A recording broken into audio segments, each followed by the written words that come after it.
দুনিয়ায় যে বদকার পাপী পাপাচারে লিপ্ত ছিল, বেঈমান আলমে বরজখটা তার জন্য কষ্টের জায়গা হয়ে যায়। কষ্টের মাত্রাটা কতটুকু একটু কথা বললে বুঝতে সহজ হবে। আমাদের সকলের জানা আছে, মানুষ মারা যাওয়ার পরে হাদিসের মধ্যেও আসছে, কবরে রাখা হবে, প্রত্যেকটা মানুষকে 3টা করে প্রশ্ন করা হবে। এই প্রশ্ন কি প্রশ্ন করবে সকলের জানা আছে না? আমাদের সবার জানা আছে। কবরের 3 প্রশ্নের জবাব মুখস্থ করলে কাজ হবে না। অনেকে পরীক্ষার হলে নকল নিয়ে যায়, প্রশ্ন আসলে উত্তর দেখে দেখে লিখে দেয়, পাশ করে যায়। বলেন তো, কেউ যদি এই কথা বলে কবরে যেই 3 প্রশ্ন করা হবে, আমি যখন মারা যাব কাফনের মধ্যে 3 প্রশ্নের জবাব লেখা, তুমি জবাব লেখা দিয়ে দিবা, এই 3 প্রশ্নের জবাব লিখে কাফনের মধ্যে দিয়ে দিবা। বলেন তো, কেউ যদি এই চিন্তা করে আর ওই প্রশ্নের জবাব কবরের মধ্যে দিতে চায় নকল দেখা দেখা, এটা সম্ভব নাকি? কেউ যদি পরিপূর্ণ মুখস্থ করে যায় যে আমাকে কবরের মধ্যে আইসা ফেরেশতারা যখন 3 প্রশ্ন করবে, আমাকে বসানোর সাথে সাথে প্রশ্ন করার আগে আমি জবাব দিয়ে দিব যে তোমরা কি প্রশ্ন করবা আগের থেকেই জানি, জবাব হইল এই এই। বলেন তো, কবরে এটা সম্ভব নাকি? কথা বুঝেন নাই মনে হয়। সম্ভব? একটু জোরে কথা কইলেন। সম্ভব? সম্ভব। তাহলে দুনিয়ায় পরীক্ষার হলের প্রশ্নের জবাব লেখাপড়া করলে দেওয়া যায়, মুখস্থ করলে দেওয়া যায়, কিন্তু কবরের 3 প্রশ্নের জবাব মুখস্থ করলে দেওয়া যাবে না। কারণ কবরের 3 প্রশ্নের জবাব সম্পর্কিত হলো কর্ম তথা আমলের সাথে। দুনিয়ার পরীক্ষার হলের প্রশ্নের জবাবের সম্পর্ক লেখাপড়া মুখস্থ করার সাথে, আর কবরের 3 প্রশ্নের জবাব নির্ভর করতেছে দুনিয়ার আমলের সাথে। যেমন কবরের 3 প্রশ্ন কি? 1 নাম্বার প্রশ্ন, মার রব্বুক, তোমার রব কে? বলেন, আমাদের রব কে? আরো জোরে বলেন না কে? কবরের প্রথম প্রশ্ন, তোমার রব কে? আমরা সবাই জানি আল্লাহ, অমুসলিমও জানে আল্লাহ, কিন্তু কে এই প্রশ্নের জবাব কবরে গিয়ে দিতে পারবে? বলে ইন্নাল্লাযীনা ক্বালু রাব্বুনাল্লাহ সুম্মা ইসতাকামু, যারা বলে আমাদের রব আল্লাহ, এতটুকুই শেষ নয়, এরপরে এই রবকে রব বলার পরে রবের যত আদেশ নিষেধ বিধিবিধান আছে সব কিছুর উপরে দৃঢ়তার সাথে সে থাকে, আদেশ নিষেধ মেনে নেয়, রবের হুকুম আহকাম মোতাবেক চলে। ওই লোকটা যদি দুনিয়ায় নাও জানে কবরে প্রশ্ন করা হবে তোমার রব কে, কিন্তু দুনিয়ায় রবের সব হুকুম আহকাম মেনে চলছে, ওই লোক কবরে গিয়ে প্রশ্ন করার সাথে সাথে জবাব দিবে আমাদের রব কে? আল্লাহ, আমার রব আল্লাহ। দ্বিতীয় প্রশ্ন করা হবে ওমা দীনুক, তোমার দিন কি? এটা আমরা সবাই জানি, আমাদের দিন ইসলাম, কিন্তু জানার পরেও সবাই জবাব দিতে পারবে না। কিন্তু যেই ব্যক্তি তার গোটা হায়াতে পরিপূর্ণ ইসলাম অনুসরণ করে চলেছে, যার ব্যক্তিগত জীবনে, পারিবারিক জীবনে, সামাজিক জীবনে, অর্থনৈতিক জীবনে, রাজনৈতিক জীবনে, রাষ্ট্রীয় জীবনে, বলেন তো সব জায়গায় ইসলাম আছে না নাই? শুধুমাত্র রাজনীতির মধ্যে কিন্তু ইসলাম নাই। আছে তো নাকি? ও আছে। তাইলে তাহলে আমরা চিন্তা করি ইসলাম মনে হয় শুধু নামাজ, রোজা, হজ, যাকাতের মধ্যে সীমাবদ্ধ। নামাজ, রোজা, হজ, যাকাত ইসলামের অন্যতম মৌলিক কিছু বিধান, কিন্তু বাস্তবে ইসলামের আরো বিধিবিধান আছে না নাই? একটা বিষয় হলো মানার সুযোগ আছে, মানা, আর একটা বিষয় আছে আমলের সুযোগ নাই, কিন্তু অবিশ্বাস করারও সুযোগ নাই। যেমন আমাদের দেশে ইসলামী আইন নাই, ইসলামী শাসন ব্যবস্থা নাই, কোরআন সুন্নাহর আলোকে আমাদের রাষ্ট্র ব্যবস্থা পরিচালিত হয় না। এখন কেউ যদি এই কারণে বলে যে কোরআন সুন্নায় ইসলামে রাষ্ট্র পরিচালনার কোনো ব্যবস্থা নাই, রাজনীতি নাই, কেউ যদি এটা বিশ্বাস করে, আমি বললাম সে বেঈমান, কোনো সন্দেহ নাই। একটা হলো মানতে পারতেছি না, আল্লাহর কাছে ক্ষমা চাই, আল্লাহ সুযোগ নাই, পারতেছি না, কিন্তু আছে। যেমন কোন ব্যক্তি নামাজ পড়ে, একেবারে পাক্কা নামাজি, কিন্তু নামাজ নিয়ে সে মাঝে মধ্যে তিরস্কারও করে, দূর নামাজ পড়ে কোনো লাভ হয় না, তুচ্ছ তাচ্ছিল্য করে কোনো ফরজ বিধানকে, ও নামাজ পড়েও বেঈমান।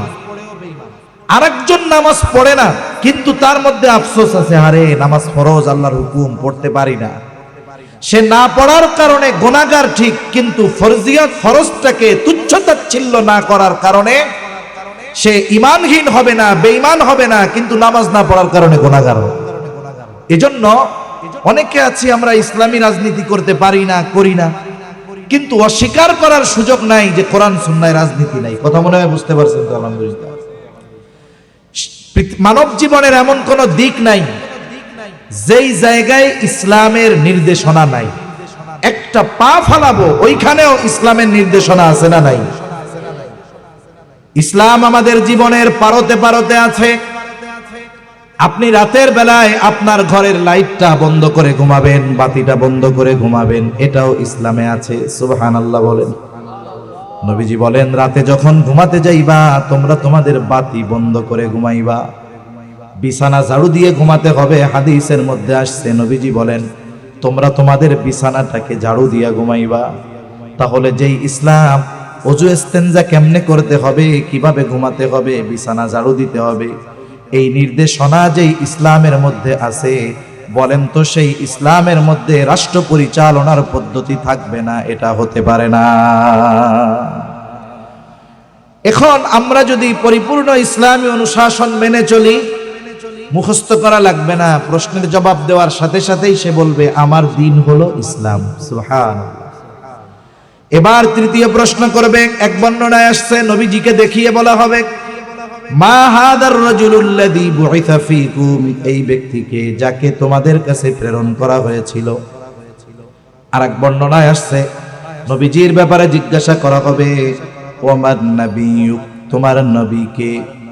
আমরা সকলেই জানি আমাদের নবী মুহাম্মাদুর রাসূলুল্লাহ সাল্লাল্লাহু আলাইহি ওয়াসাল্লাম, কিন্তু কবরে গিয়া এই কথা মনে থাকবে না, বরং যেই ব্যক্তি দুনিয়ায় নবীর সুন্নাহ অনুযায়ী জীবনকে পরিচালিত করেছে, সে সাথে সাথে জবাব দিবে ইনি আমাদের নবী মুহাম্মাদুর রাসূলুল্লাহ, অথবা বলবে আমার নবী হলেন মুহাম্মাদুর রাসূলুল্লাহ সাল্লাল্লাহু আলাইহি ওয়াসাল্লাম। তাহলে কবরের তিন প্রশ্নের জবাব নির্ভর করতেছে মুখস্থ পড়ালেখার সাথে না আমলের সাথে। এই যে দুনিয়ায় যদি ওই অনুযায়ী আমল করি, কবর ওই তিন প্রশ্নের জবাব দেওয়া যাবে, নাইলে সম্ভব নয়। নকল নিয়ে গেলেও জবাব দেওয়ার সুযোগ থাকবে না। এখন যে এই তিন প্রশ্নের জবাব দিল সে তো পাস, পাস না? পাস। আল্লাহ তাআলার পক্ষ থেকে ঘোষণা আসবে, সাদাকা আবদি, সাদাকা আবদি, ফাফরিশুহু মিনাল জান্নাহ ওয়ালবিসুহু মিনাল জান্নাহ ওয়াফতাহু লাহু বাবান ইলাল জান্নাহ। জান্নাতের পোশাক এনে তাকে পরিয়ে দাও, জান্নাত থেকে বিছানা এনে তার কবরে বিছায়া দাও, জান্নাতের সাথে তার কবরের সাথে একটা দরজা খুলে দাও। ফেরেশতারা তাকে বলতে থাকবে তুমি ঘুমাইতে থাকো যেমন করে নতুন দোলা ঘুমায়। আর এক হাদিসের মধ্যে আছে, তার কবরকে তার দৃষ্টিসীমা যত দূর যায় তত দূর পর্যন্ত বিস্তৃত করে দেওয়া হবে। এইগুলা দেখা ও মনে করবে এটাই মনে হয় জান্নাত, কারণ কবরে গিয়ে সে যে নিয়ামত পাবে এগুলোর কথাও কল্পনাও করে নাই। ও মনে করবে এটাই মনে হয় জান্নাত। ফেরেশতারা তাকে জানাবে না এটা জান্নাত নয়, বরং জান্নাতে তোমার জন্য এর চাইতে কল্পনাতীত নিয়ামতের ব্যবস্থা আল্লাহ তাআলা করে রাখছেন। স্বাভাবিকভাবে আমরা যদি ভালোটা থাকে এর চাইতেও বেশি ভালোটা গ্রহণ করার সুযোগ থাকে, অবশ্যই বেশি ভালোটাই আমরা কামনা করব। এইবার সে বলবে আল্লাহর কাছে, আল্লাহ তাড়াতাড়ি কিয়ামত কায়েম করেন যাতে আমি তাড়াতাড়ি আমার আসল জায়গায় যাইতে পারি। সুবহানাল্লাহ। আর যেটা জবাব দিতে পারবে না ওর অবস্থা তো খারাপ। নবীজি বলেন কারো কবর হবে জান্নাতের বাগান, কারো কবর হবে জাহান্নামের একটা গর্ত। ওর কবরটা জাহান্নামের গর্ত হয়ে যাবে, প্রশ্নের জবাব দিতে পারবে না। আল্লাহ তাআলার পক্ষ থেকে ঘোষণা আসবে, কাযাবা আবদি, কাযাবা আবদি, ফাফরিশুহু মিনান নার ওয়ালবিসু। যেই শাস্তির খবর শুনে এই অবস্থা, সেই শাস্তি তাইলে কত কঠোর, কল্পনাতীত। এভাবে আমাদের সকলকে এক সময় আলমে বরজখে চলে যাওয়া লাগবে। একটা সময় পৃথিবীর কোন মানুষ এই দুনিয়ায় থাকতে পারবে না, নির্দিষ্ট একটা সময় পর্যন্ত। ইসরাফিল আলাইহিস সালাম সেই সময়ের অপেক্ষায় আছেন, আল্লাহ তাআলার নির্দেশের অপেক্ষায়। ইসরাফিল আলাইহিস সালামের সিংহায় ফুৎকারের মাধ্যমে এই পৃথিবীর বুকে মানব বসতির ইতি ঘটবে। আল্লাহ তাআলা বলেন, ওয়ানুফিখা ফিস সূরি ফাসাইকা মান ফিস সামাওয়াতি ওয়া মান ফিল আরদ ইল্লা মান শাআল্লাহ সুম্মা নুফিখা ফীহি উখরা ফাইদা হুম কিয়ামুন ইয়ানদুরুন। আল্লাহ রাব্বুল আলামিন বলেন, অনুফিখা ফিস সূর, প্রথমবার যখন সিংহায় ফুৎকার দেওয়া হবে, ফাসাইকা মান ফিস সামাওয়াতি ওয়া মান ফিল আরদ ইল্লা মান শাআল্লাহ। আল্লাহ তাআলা বলেন, ওই সিংহায় ফুৎকারের আওয়াজে ফাসাইকা মান ফিস সামাওয়াতি ওয়া মান ফিল আরদ, আসমান এবং জমিনের মাঝে যত প্রাণী আছে, যত প্রাণ আছে, সিংহায় ফুৎকারের আওয়াজে প্রথমে তারা অজ্ঞান হয়ে যাবে। তাফসিরে মাআরিফুল কোরআন সহ সব তাফসিরের মধ্যে এসেছে, ওই বিকট আওয়াজে প্রথমে সবাই অজ্ঞান হবে, এরপরে সকলের মৃত্যু ঘটে যাবে। তার মানে সর্বশেষ মানুষটাও দুনিয়ার জগৎ থেকে আলমে বরজখের বাসিন্দা হয়ে যাবে। এখন এই আলমে বরজখে আমাদের মেয়াদকাল কতদিন? সর্বোচ্চ মেয়াদকাল আল্লাহ ভালো জানেন, তবে সর্বনিম্ন মেয়াদকাল কতদিন হবে? হাদিসের মধ্যে আসছে, প্রথমবার সিংহায় ফুৎকারের দ্বারা সর্বশেষ প্রাণীটাও যখন, মানুষটাও যখন আলমে বরজখের বাসিন্দা হবে, এরপরে দ্বিতীয় সিংহায় ফুৎকারের মাধ্যমে আবার সকলে পুনরুজ্জীবিত হবে। এই যে দুই সিংহায় ফুৎকারের মধ্যবর্তী সময়টা হলো একটা মানুষের জন্য সর্বনিম্ন আলমে বরজখে অবস্থানের মেয়াদকাল। এখন এই দুই সিংহায় ফুৎকারের মাঝে ব্যবধান কত সময়? তাফসীরের মধ্যে এসেছে হাদিসের আলোকে যে দুই সিংহায় ফুৎকারের মাঝে ব্যবধান হবে কমপক্ষে 40,000 বছর। কত বছর? 40,000 বছর। সুম্মা নুফিখা ফীহি উখরা ফাইদা হুম কিয়ামুন ইয়ানদুরুন। এই সুম্মার মধ্যে পার হয়ে যাবে 40,000 বছর। দ্বিতীয়বার সিংহায় ফুৎকার যখন দেওয়া হবে, প্রত্যেকের অবস্থান স্থল থেকে উঠে দাঁড়িয়ে যাবে, ডানে বামে তাকায় দেখতে থাকবে কি অবস্থা। কুরআনুল কারীমে আল্লাহ তাআলা আরেক জায়গায় বলেন, ওয়ানুফিখা ফিস সূরি ফাইদা হুম মিনাল আজদাসি ইলা রাব্বিহিম ইয়ানসিলুন। এখানে দ্বিতীয়বার সিংহায় ফুৎকার উদ্দেশ্য। এই সিংহায় ফুৎকার দেওয়ার পরে প্রত্যেকের অবস্থান স্থল থেকে উঠে যাবে, ইলা রাব্বিহিম ইয়ানসিলুন, সকলেই তাদের রবের দিকে ছুটতে থাকবে, সকলেই রবের দিকে ছুটতে থাকবে। অবস্থাটা কেমন হবে? নবীজি সাল্লাল্লাহু আলাইহি ওয়াসাল্লাম বলেন, কিয়ামতের দিন সকলকে যখন পুনরুত্থিত করা হবে, সকলে কবর থেকে উঠবে, এইবার সকলে বিবস্ত্র অবস্থায় থাকবে।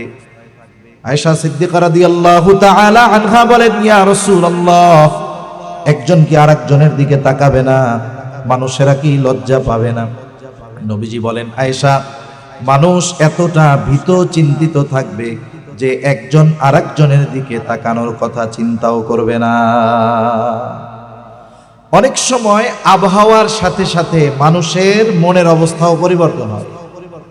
যেমন আপনি সকাল 9টা 10টা 11টার দিক একেবারে পরিষ্কার আকাশ, ঝলমলে রোদ, এই সময় দেখবেন মনের অবস্থা একরকম, কিন্তু 10 মিনিটের মধ্যে হঠাৎ করে দেখা গেল গোটা আকাশ কালো মেঘে মেঘাচ্ছন্ন হয়ে গেছে। এত পরিমাণ মেঘ মনে হচ্ছে রাত্র নেমে গেছে। এই সময়টা আপনি এই 5-10 মিনিটে আবহাওয়ার পরিবর্তনে দেখবেন মনের মধ্যেও একটা পরিবর্তন চলে আসে, চিন্তা আসে, ঝড় আসতেছে, মেঘ আসতেছে, একটা ভয়ানক অবস্থা সৃষ্টি হয়ে যায়। কিয়ামতের ময়দানে বিচার কার্য কিছুই শুরু হয় নাই, শুধুমাত্র হাসরের ময়দানের অবস্থা আবহাওয়া অবলোকন করে মানুষের পরিস্থিতি এমন হবে যে যার কবরে আযাব ছিল সে মনে করেছিল এটা জাহান্নাম, হাসরের ময়দানে উঠে সে মনে করবে কবরে আমি আরামে ঘুমিয়েছিলাম। এজন্য আল্লাহ রাব্বুল আলামিন বলেন, মানুষেরা বলবে ক্বালু ইয়া ওয়াইলানা মান বাআসানা মিন মারকাদিনা হাযা মা ওয়া'আদার রাহমানু ওয়া সাদাকাল মুরসালুন। মানুষেরা বলবে, হায় দুর্ভোগ, কে আমাদেরকে আমাদের অবস্থান স্থল থেকে জাগিয়ে দিল? মান বাআসানা, কে আমাদেরকে জাগিয়ে দিল? জাগানো যায় কাকে? বলে যে ঘুমিয়ে থাকে তাকে, ঠিক কিনা বলেন? এইবার ফেরেশতারা অথবা মুমিনরা জবাব দিবে। দেখেন, আগের অবস্থা কষ্টের ছিল, কিন্তু হাসরের ময়দানের অবস্থা দেখে আগের অবস্থাটাকে সে মনে করতেছে আমি ঘুমায়াছিলাম। মুমিনরা অথবা ফেরেশতারা জবাবে বলবে, হাদা মা ওয়া'আদার রহমান, এটাই হলো দয়াময়ের সেই প্রতিশ্রুত দিবস, যেই দিবসের ওয়াদা তিনি দিয়েছিলেন। এটাই তো রবের সেই প্রতিশ্রুতি। ওয়া সাদাকাল মুরসালুন, ওনার প্রেরিত মহামানবেরা রাসূলগণ এই দিবসের সত্যায়ন করেছিলেন।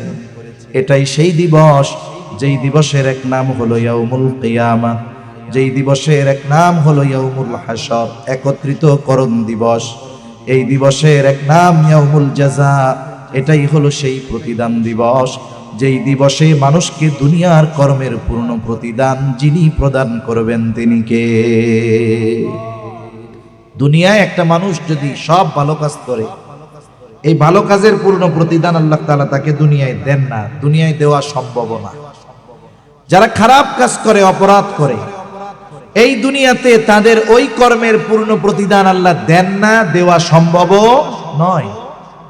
এজন্য আল্লাহ তাআলা কোরআনুল কারীমের এক জায়গায় বলেন, ওয়া ইন্নামা তুওয়াফাউনা উজুরাকুম ইয়াউমাল কিয়ামাহ, কিয়ামতের দিন আল্লাহ তাআলা প্রত্যেককে তার কর্মের পূর্ণ প্রতিদান প্রদান করবে।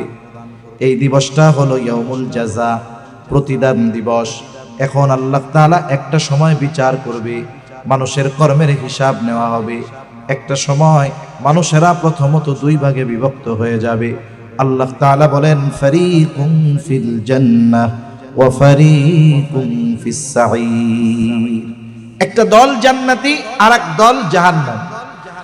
জান্নাতি জান্নাতে চলে যাবে, জাহান্নামী জাহান্নামে যাবে। জাহান্নামে দুই দল, এক দল বেঈমান যারা অনন্তকাল জাহান্নামে থাকবে, আর এক দল ঈমানদার, তবে দুনিয়ায় গুনার কাজ করছে, ঈমান কোনো মতে নিয়ে মরছে। এই লোকটাও শাস্তি ভোগ করে এক সময় জান্নাতে যাবে। এখন জান্নাতি জান্নাতে গেল, হাসরের ময়দানে কেউ কাউকে চিনবে না, কেউ কাউকে খুঁজবে না, বরং পরিচিত কারো মুখোমুখি হওয়া সে পছন্দ করবে না।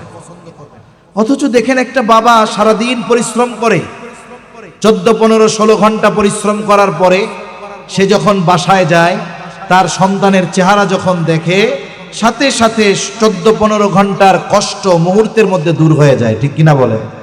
শহরে পরিশ্রম করে 1 মাস পর বাসায় যখন আসে, কত কষ্ট, নিজে রান্না করে খায়, 5-6 ঘন্টা ঘুম হয় না, যত কষ্ট হোক, বাড়িতে যখন এসে 3 দিন থাকে, সন্তানের চেহারা দেখে, মা বাবার চেহারা দেখে, স্ত্রীর চেহারা দেখে, গোটা মাসের কষ্ট মুহূর্তের ভিতরে চলে যায়, ঠিক কিনা বলেন?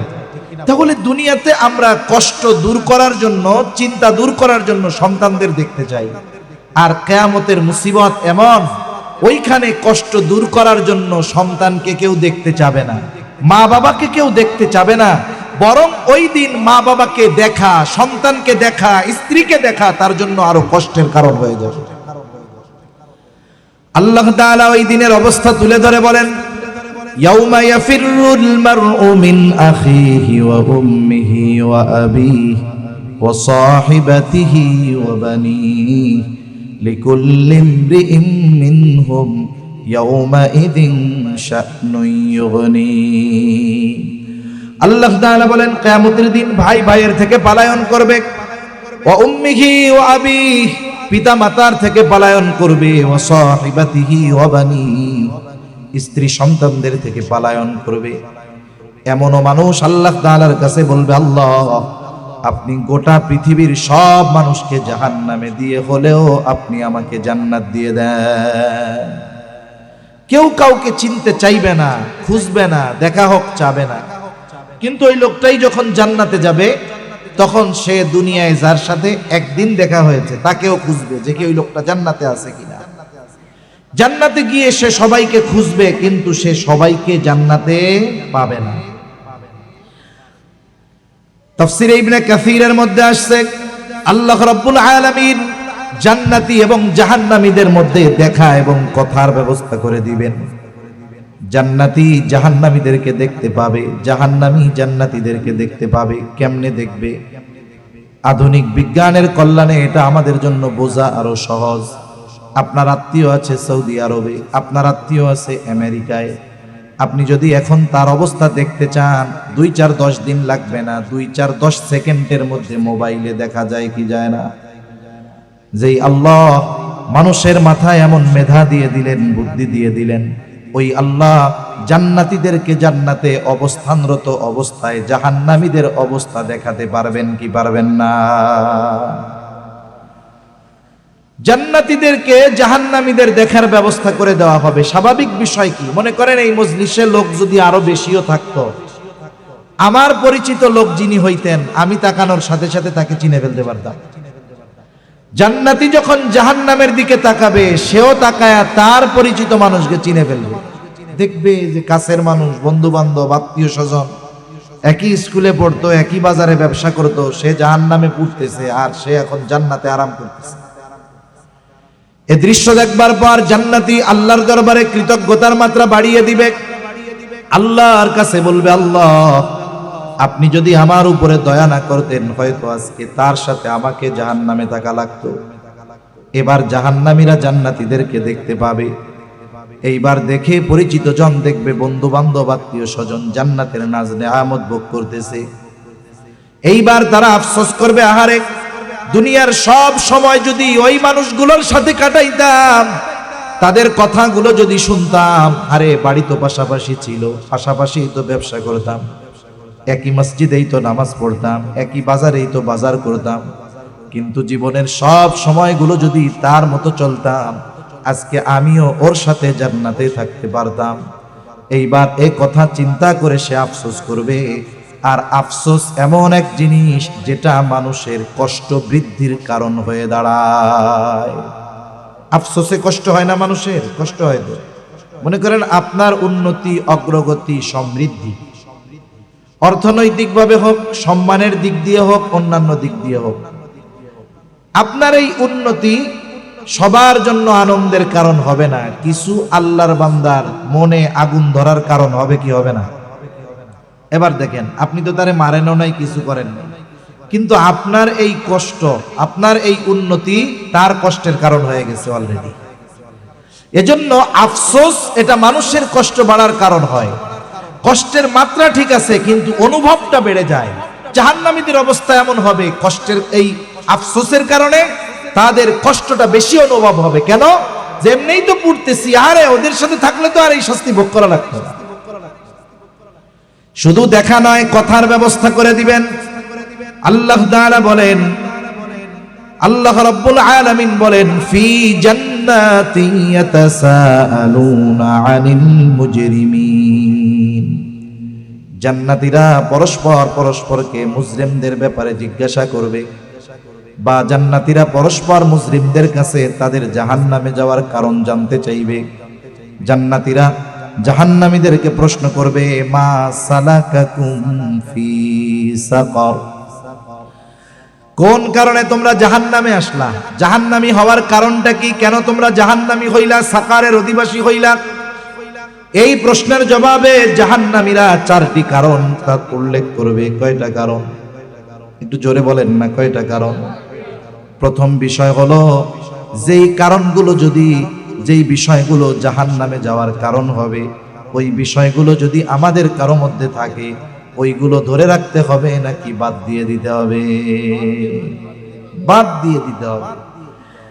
জাহান্নামীরা তাদের জাহান্নামে যাওয়ার প্রথম কারণ বলবে, ক্বালু লাম নাকু মিনাল মুসাল্লিন।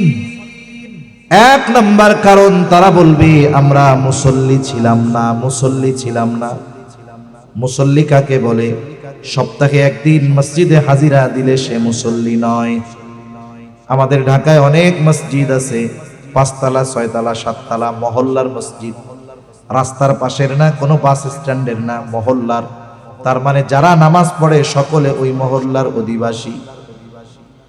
6 তলা 7 তলা মসজিদ ভরে যায়, আবার রাস্তায় আরো ওই রকম 2 মসজিদের লোক নামাজ পড়ে, সব মহল্লা। জুমার দিন ভরপুর, ওই জুমার দিন আসরের নামাজে দেখা যায় মসজিদের নিচের তালাই ভরে না। তার মানে বোঝা গেল কি, যে যারা সপ্তাহে একদিন নামাজ পড়তে আসে এরা প্রকৃত মুসল্লি নয়। প্রকৃত মুসল্লি হলো শত ব্যস্ততা থাকার পরেও যেই মানুষগুলো নামাজকে ছেড়ে দেয় না, নামাজ ত্যাগ করে না, এই মানুষগুলো হইল আসল মুসল্লি। আর আসল মুসল্লির হৃদয়ের সাথে মসজিদের সাথে একটা সম্পর্ক থাকে। মসজিদের সাথে আসল মুসল্লির হৃদয়ের একটা সম্পর্ক থাকে। রাসূল আকরাম সাল্লাল্লাহু আলাইহি ওয়াসাল্লাম হাদিসের মধ্যে আসছে 7 শ্রেণীর মানুষ আরশের ছায়ায় স্থান পাবে। যেই দিন কোথাও কোনো ছায়া থাকবে না আল্লাহ তাআলার আরশের ছায়া ছাড়া। এই 7 শ্রেণীর মানুষের মধ্যে 1 শ্রেণীর মানুষ হলো রাজুলুন কলবুহু মুআল্লাকুন ফিল মাসাজিদ। আরেক বর্ণনায় আসছে রাজুলুন কলবুহু মুআল্লাকুম বিল মসজিদ, অর্থাৎ ওই ব্যক্তি 4 অন্তর মসজিদের সাথে সম্পৃক্ত ছিল। তার মানে সে সব সময় মসজিদের মধ্যে থাকতো, বিষয়টা এমন নয়, বরং যখনই নামাজের সময় হতো তার হৃদয়টা মসজিদের দিকে ছুটে যাইত। ফজর পড়ে বের হয়েছে, তার অন্তরে চিন্তা জোহর আমার মসজিদে গিয়ে পড়তে হবে, নামাজ পড়তে হবে। এই চিন্তাটা তাকে আরশের নিচে ছায়ার ব্যবস্থা করে দিবে। সুবহানাল্লাহ, এইগুলো খাঁটি মুসল্লি। আর মানুষ যে নামাজ পড়ে না, নামাজ না পড়ার অনেক কারণ আছে। বিশেষ করে মানুষ নামাজ না পড়ার অন্যতম কারণ হলো সে তার কর্মকে প্রাধান্য দিয়ে নামাজ পড়ার সময় পায় না। কৃষক কৃষিকাজ করেন, কৃষিকাজের দোহাই দিয়ে ব্যস্ততা দেখিয়ে নামাজ পড়েন না। বাজার বড়, দোকানদার দোকানদারি করেন, দেখা যাবে মসজিদ মার্কেটে দোকান, কিন্তু বেচারার জুমার নামাজও নসিবে হয় না। এরকম লোক আছে না নাই? আছে। ব্যবসায়ী ব্যবসার দোহাই দিয়ে নামাজ পড়ে না, সিএনজিওয়ালা সিএনজি চালানোর দোহাই দিয়ে নামাজ পড়ে না, রিক্সাওয়ালা রিক্সা চালানোর দোহাই দিয়ে নামাজ পড়ে না, চাকরিজীবী চাকরির দোহাই দিয়ে নামাজ পড়ে না। এই যে মানুষ যত কর্ম করুক না কেন, সকল কর্ম সে যে উদ্দেশ্যে করে তা হলো রিজিকের জন্য করে, ঠিক কিনা বলেন? রিজক এটা ব্যাপক অর্থবোধক শব্দ, জীবন উপকরণ। ধরেন টাকা, কারণ আমাদের প্রবাদ হলো টাকায় বাঘের চোখ মিলে, ধরলাম রিজিকটা টাকা। তার মানে এই রিজক উপার্জনের জন্য, টাকা উপার্জনের জন্য সে নামাজ পড়তে পারে না। একটু বুঝে থাকলে জবাব দেন। যেই রিজিক অন্বেষণ করতে গিয়ে নামাজ পড়ার সুযোগ পায় না অথবা নামাজ পড়ে না, ওই রিজিকের মালিক যিনি, তিনি কে? রিজিকের মালিক আল্লাহ। এ ব্যাপারে আমাদের দৃঢ় বিশ্বাস আছে না? কারো কি বিশ্বাসের মধ্যে কমতি আছে নাকি? এখন বলেন, রিজিকের মালিক যিনি, রিজিক পাওয়ার পদ্ধতি যদি উনি বলে দেন, এর চাইতে ভালো পদ্ধতি আর হতে পারে? এর চেয়ে আর ভালো পদ্ধতি হইতে পারে না।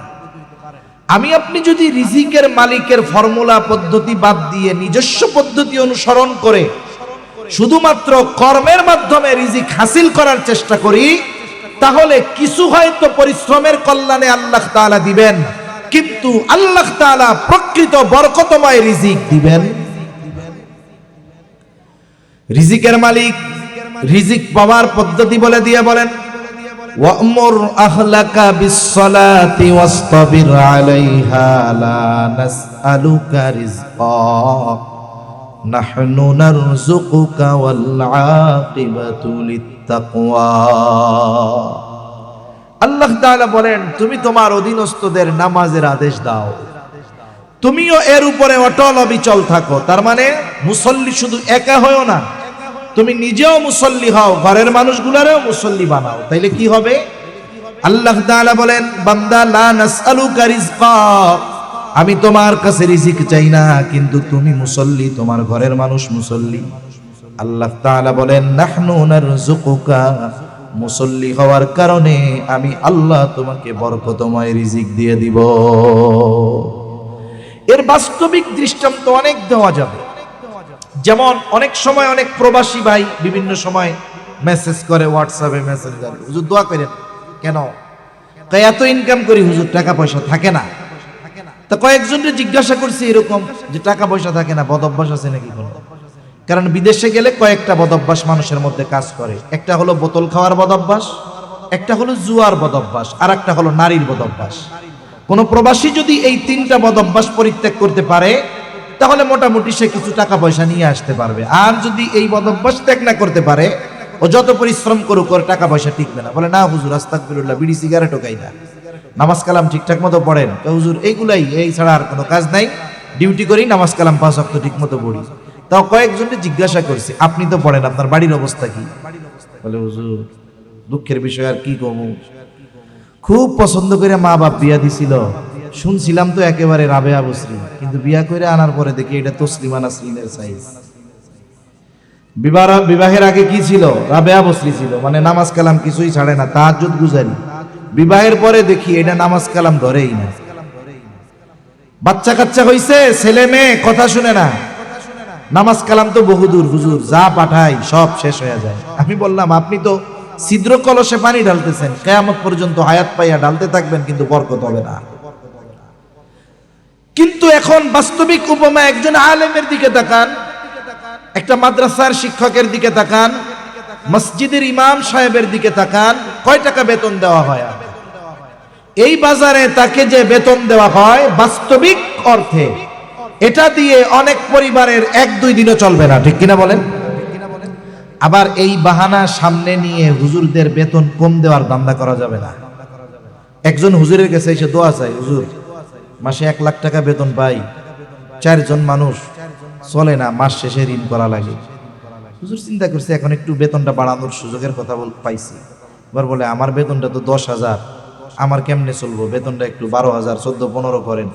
না হুজুর আপনাদের টাকায় বরকত আছে হুজুর। এইটা হলো শয়তানি মার্কা কথা। এটা কি মার্কা কথা? না দেওয়ার ধান্দার। এরপরেও তাদেরকে সর্বোচ্চ যতটুকু দেওয়া হয়, এই বাজারে ভালো খাওয়া পড়া এটা আসলেও পসিবল না, সম্ভব না, ঠিক কিনা বলে? কিন্তু এরপরেও আল্লাহ তাআলা চালিয়ে নেন। কেমনে চলে? এটা আজীব এক ব্যাপার। বলেন তো কোন ইমামের ঘরে স্ত্রী আছে নাকি যেই স্ত্রী বা তার স্ত্রী নামাজ পড়ে না? আছে এরকম? কোন ইমামের বউ আছে যেটা নামাজ পড়ে না? বোঝেন নাই কথা? আছে এরকম কারো ঘরে? এরকম জবাব দেন না কেন? নাকি এ ওয়াজ চলে না? কথা বুঝতে পারেন নাই? আপনারা তো সে কোন এলাকার লোকের মতো হয়েছেন কমু, খালি মাথা জাগেন কেন? জবাব দেন না মুখ দিয়া। কোন ইমাম সাহেবের স্ত্রী আছে এই দুনিয়ায় যেই ইমামের স্ত্রী নামাজ পড়ে না? আছে? এই তো আশেপাশে হুজুররা আছেন, ওলামায়ে কেরাম যারা আছেন তারাও তো করেন না, তার মানে মাঝে মধ্যে আপনাকে মনে হয় নামাজ বাদ দেয়। আপনারা তো কমপক্ষে জোর গলায় বলবেন হ্যাঁ পড়ে বা বাদ দেয় না। কোন ইমামের মা বাবা আছে যে নামাজ কালাম পড়ে না? আছে? কোন ইমামের সন্তান আছে যে নামাজ পড়ে না?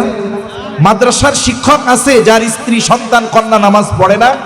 এরকম নাই, বরং ওইগুলা দাঁড়ানো শেখার আগে আল্লাহকে সেজদা দেয়, ওগুলো প্যান্ট পরা শেখার আগে আল্লাহকে সেজদা দেয়। যে যার ঘরে এইরকম নামাজি আছে সেই ঘরের মানুষের রিজিকের জিম্মাদারি নিবেন না আল্লাহ তাআলা, এটা হতে পারে? বাস্তবে এই জন্যই অল্প হলেও আল্লাহ তাআলা বরকতময় রিজিক তাদের দান করেন। তাহলে দুনিয়ায় রিজিক অন্বেষণের জন্য যারা নামাজ পড়ে না বাস্তবে হলো তারা বোকা। যারা রিজিক অন্বেষণের সাথে সাথে যদি আল্লাহ তাআলার এই আদেশ যথাযথভাবে মান্য করত, উপার্জন যদি কম হতো, ওই কম উপার্জনে যিনি বরকত দিয়ে দিতেন তিনি কে? এজন্য যারা কর্মের দোহাই দিয়ে নামাজ পড়ে না, এই মানুষগুলার মতো বোকা আর কেউ নাই। আখিরাতের কথা এক পাশে রাখেন, দুনিয়া পাওয়ার আশায় হলেও নামাজ শুরু করে দেন। যাদের ঘরে নামাজি নাই, ঘরের মানুষগুলোকে নামাজি বানান, কমপক্ষে দুনিয়া পাওয়ার আশায় তো শুরু করেন। এরপরে এক সময় এটা আখিরাতের দিকে এমনিই ডাইভার্ট হয়ে যাবে ইনশাআল্লাহ। আবার রাসূলুল্লাহ সাল্লাল্লাহু আলাইহি ওয়াসাল্লাম বলেন, আউয়ালু মা ইউহাসাবু বিহিল আবদু ইয়াউমাল কিয়ামাতিস সালাহ। কিয়ামতের দিন সর্বপ্রথম নামাজের হিসাব নেওয়া হবে। হাদিসের মধ্যে আসছে, যার প্রথম হিসাবটা সহজ হয়ে যাবে তার জন্য বাকি হিসাব যিনি সহজ করবেন তিনি কে? স্বাভাবিক পরীক্ষার হলে নিয়মটা এরকম, একজন একটা প্রশ্নের উত্তর প্রথমে নির্ভুলভাবে লিখছে।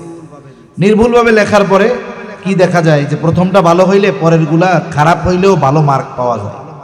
আবার দেখেন, যেই ছেলেটা মাদ্রাসার লেখাপড়া ঠিক রাখে, একেবারে সব পড়ালেখা তার ঠিক, এখন পড়ালেখা ঠিক হওয়ার পরে ওস্তাদ ওই ছাত্রটা যদি শাস্তিযোগ্য কোনো অপরাধ না করে, একটু দুষ্টমিও যদি করে, কিন্তু দুষ্টমিটা যদি শাস্তিযোগ্য অপরাধ না হয়, অনেক কিছু আছে ওস্তাদ দেখেও না দেখার ভান করে, ঠিক কিনা বলেন?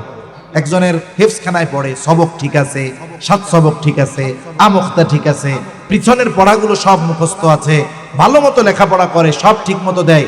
ও যদি একটু দুষ্টমি করে, উল্টাপাল্টা করে, যেটা শাস্তিযোগ্য নয়, ওইগুলো ওস্তাদ দেখার পরেও না দেখার ভান করে যে না পড়ালেখা তো ঠিক আছে, ঠিক কিনা বলেন?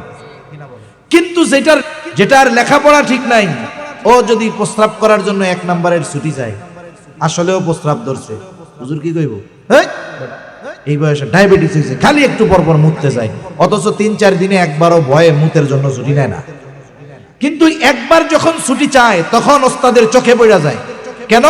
বলে ওর মূলটা ঠিক নাই, এই জন্য, ঠিক কিনা বলেন? একটু উল্টাপাল্টা চলতে দেখলেই তখন চোখে পড়ে লেখাপড়া ঠিক নাই, আবার ঢ্যাং ঢ্যাঙায় লাফায় লাফায় চলতেছে।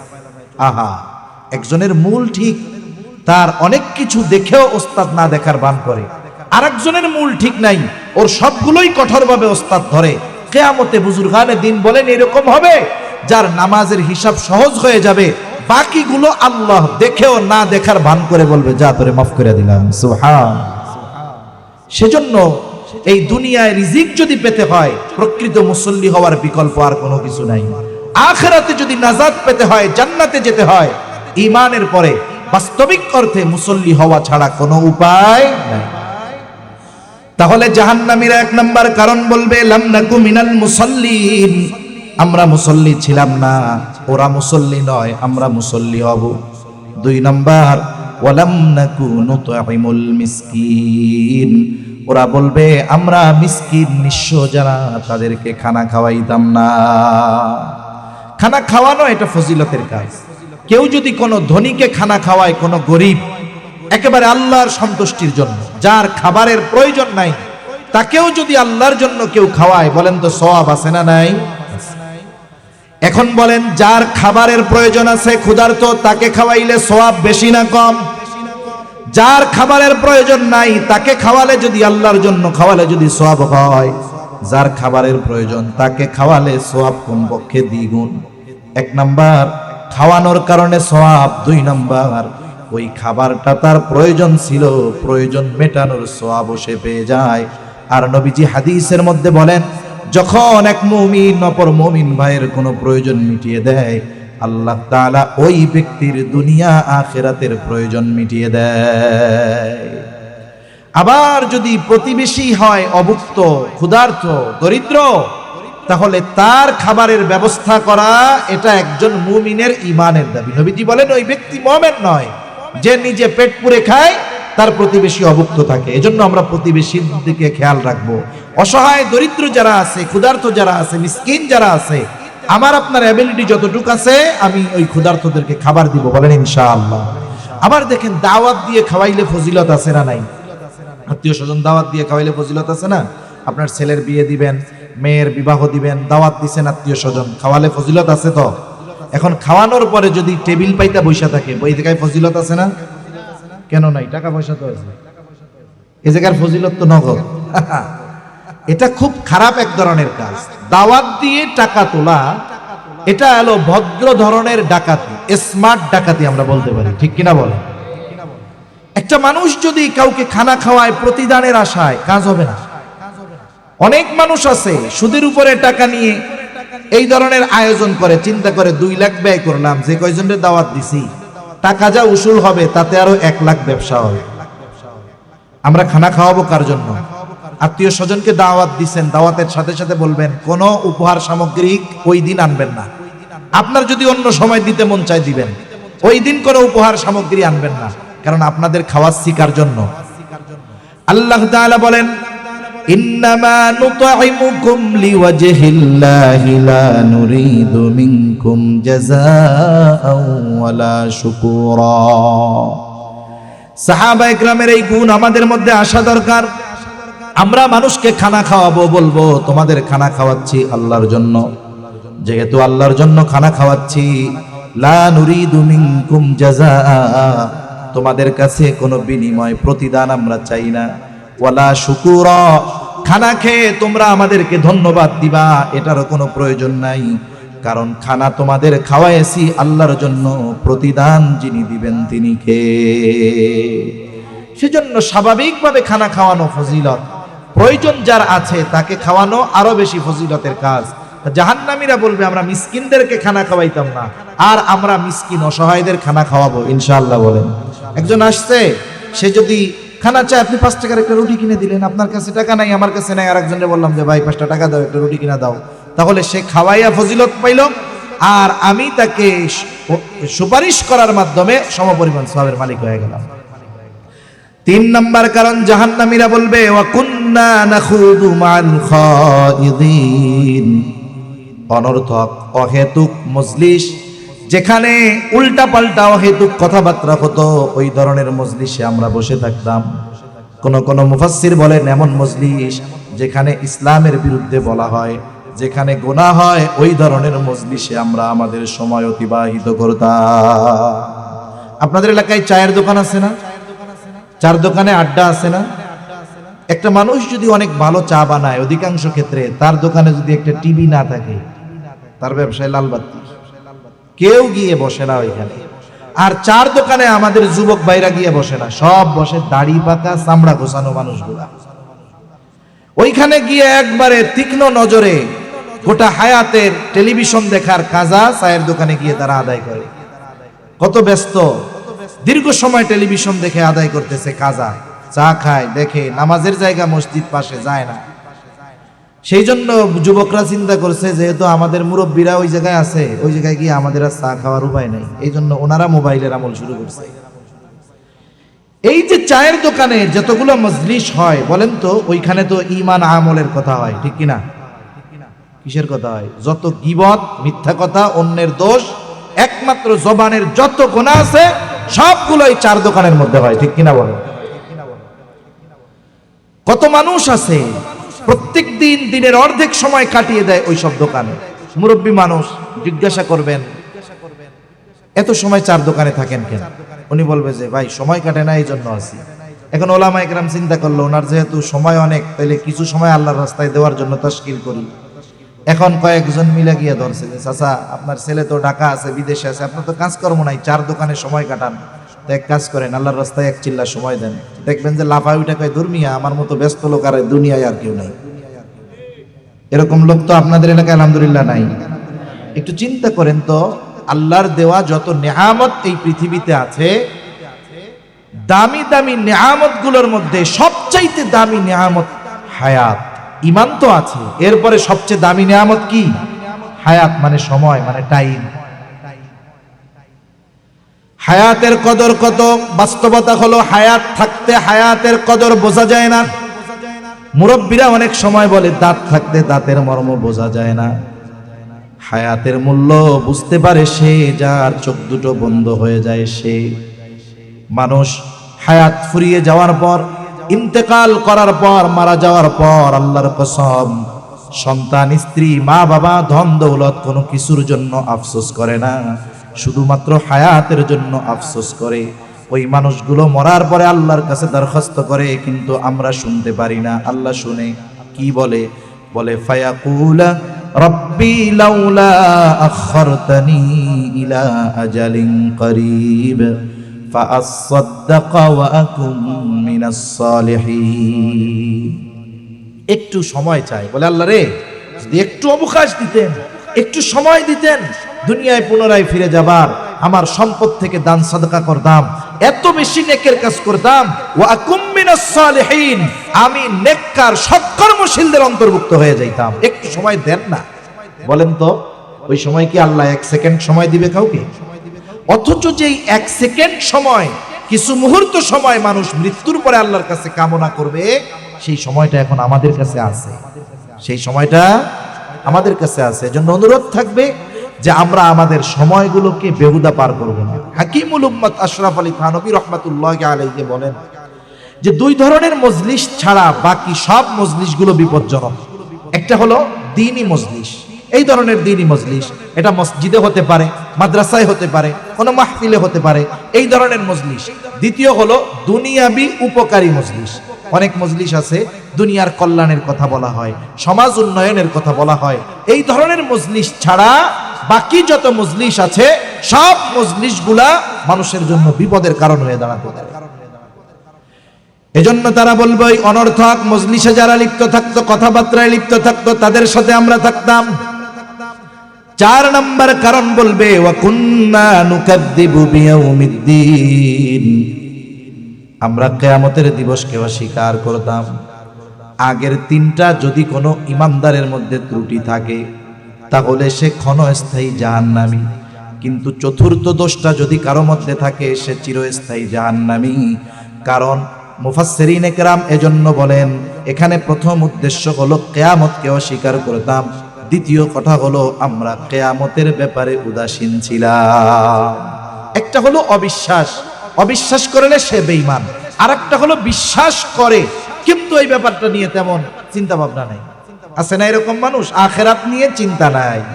কিন্তু বাস্তবতা হলো একটা মানুষ দুনিয়ায় ভালো কাজ করার পূর্ণ শক্তি তখনই অর্জন করে যখন সে আখিরাতের প্রতি দৃঢ় বিশ্বাসী হয়। এজন্য অনেক হাদিসে, অনেক আয়াতে আল্লাহ তাআলা তার বিশ্বাসের সাথে সাথে আখিরাতের বিশ্বাসকে স্পেসিফিক ভাবে উল্লেখ করেছেন, আলাদাভাবে উল্লেখ করেছেন।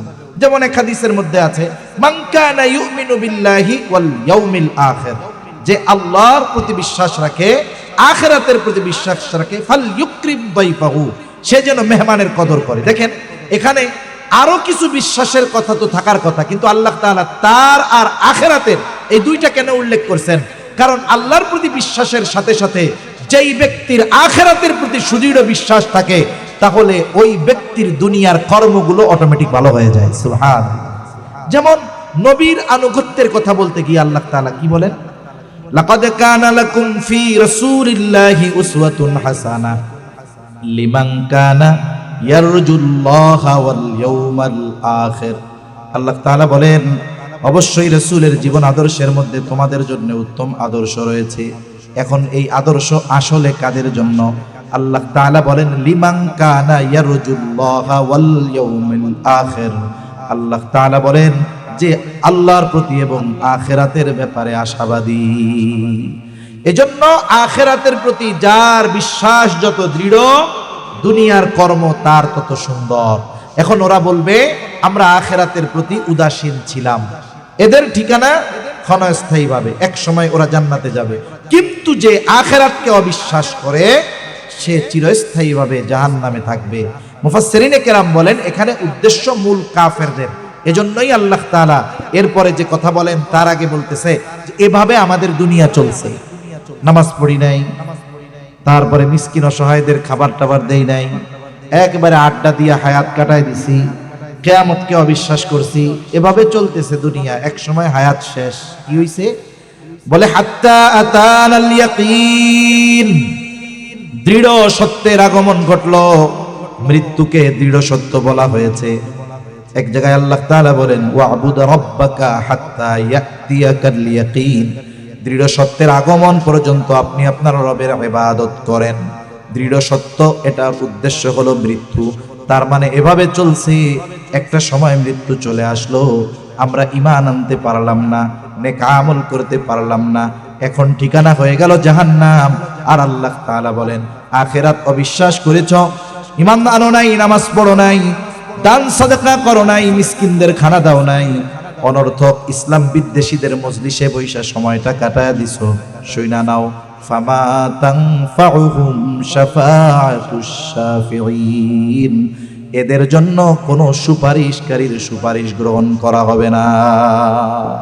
এজন্য এই জাহান্নামীদের কর্মগুলো যদি আমাদের মধ্যে থাকে, এগুলো থেকে নিজেদেরকে পাক সাফ করতে হবে। আল্লাহ দয়াবান, মেহেরবান, এজন্য আগের থেকে বিষয়গুলো আমাদের জানিয়ে দিয়েছেন।